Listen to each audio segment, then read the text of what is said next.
NR cartoon video channel को subscribe करें। सास शेर बहू सवा से। कवि सम्मेलन देख देख के घर की शीला देवी को शेर और शायरी का बुखार चढ़ गया था। अब वो सीधे मुंह किसी को जवाब ही नहीं देती थी। उनके पति और उनका बेटा तो काम करने घर से बाहर चले जाते थे और उनकी शायरी झेलनी पड़ती थी बहू रेणु को।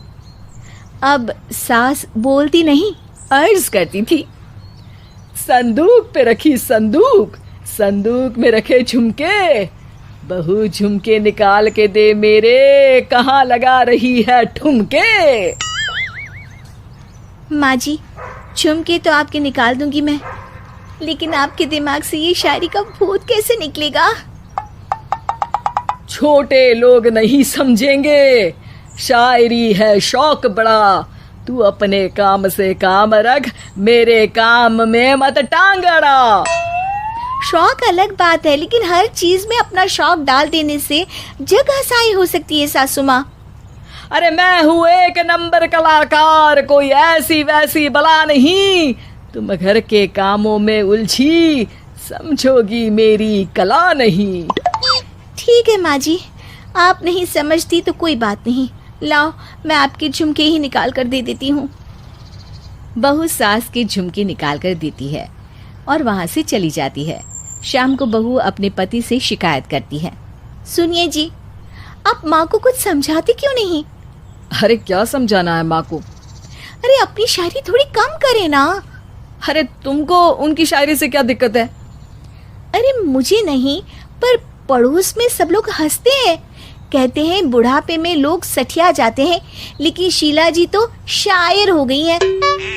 अरे लोगों का काम है कहना, लोगों की बातों का क्या टेंशन लेना। अरे वाह, मैंने भी शेर कह दिया, वाह वाह वाह वाह। देख लो, तुमसे किसी ने कहा नहीं और तुम्हारे सामने कोई माँ की बुराई नहीं करता तो तुमको फर्क नहीं पड़ रहा। अरे तुम खामखा की बात का बतंगड़ बना रही हो। चलो चाय बना कर ले आओ मेरे लिए, साथ पियेंगे, कोई ढंग की बातें करेंगे। रेणु चाय बनाने लगती है। पहले वो अपने पति को चाय देती है, फिर सास को और आखिर में अपने ससुर को। लेकिन वो देखती है कि ससुर जी कुछ परेशान से हैं। क्या हुआ ससुर जी, कोई बात हो गई है क्या? अरे तेरी सास बात बात पे शायरी करती है। कल मैंने पूछा कि खाना खाया तो तेरी सास ने क्या जवाब दिया पता है? अरे गलती की और आरोपी ने कोड़े खा लिए फटाफट, खाना तो नहीं पर पकोड़े खा लिए झटाझट। अब बता क्या जवाब दूं इस बात का? वो तो सभी से शायरी में ही बात कर रही हैं, मुझे भी समझ में नहीं आता कि क्या करूं मैं। बेटा उसको उसी की भाषा में जवाब देना पड़ेगा। मैं तो आम बातचीत में भी उसके सामने कुछ नहीं बोल पाता, शायरी में क्या बोलूंगा भला। ससुर ने जैसे ही कहा कि उसको उसी की भाषा में जवाब देना पड़ेगा, बहू को ये बात जच गई। अगले ही दिन वो शायरी की कुछ किताबें लेकर आई और शायरी की प्रैक्टिस करने लगी ताकि सास को उन्हीं की भाषा में जवाब दे सके। उसने दिन रात एक कर दिए। एक दिन सब साथ में बैठकर टीवी देख रहे थे, तभी रेणु सबके लिए बिरयानी बनाकर लाती है, लेकिन सास को बिरयानी भाती नहीं। कौवा करता काऊ काऊ, चिड़िया बोलती ची ची, इतना खराब बिरयानी बनाई है कि मुंह से निकले छी छी। बस इसी मौके का तो बहू को इंतजार था, क्योंकि अब बहू सास को उसी की भाषा में जवाब देने के लिए तैयार थी। माँ जी, हमको अपनी ये बेकार शायरी ना सुनाइए, जैसी भी बनी है बिरयानी चुपचाप खाइए।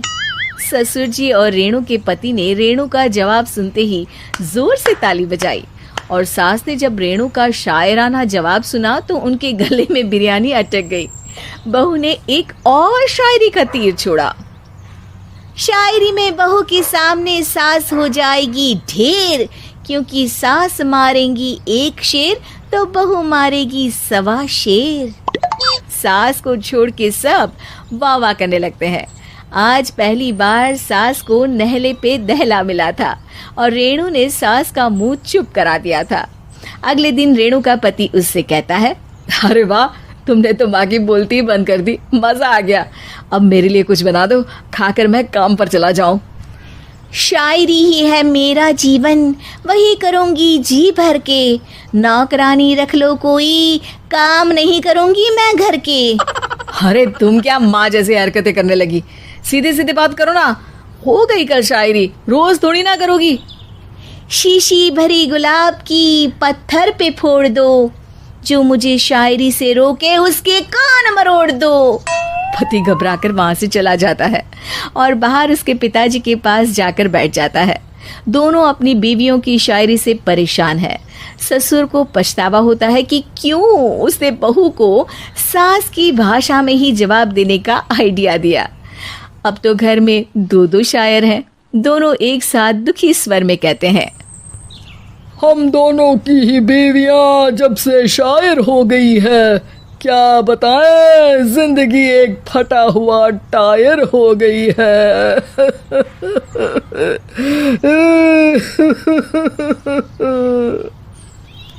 हम दोनों की ही बीवियां जब से शायर हो गई है, क्या बताएं, जिंदगी एक फटा हुआ टायर हो गई है।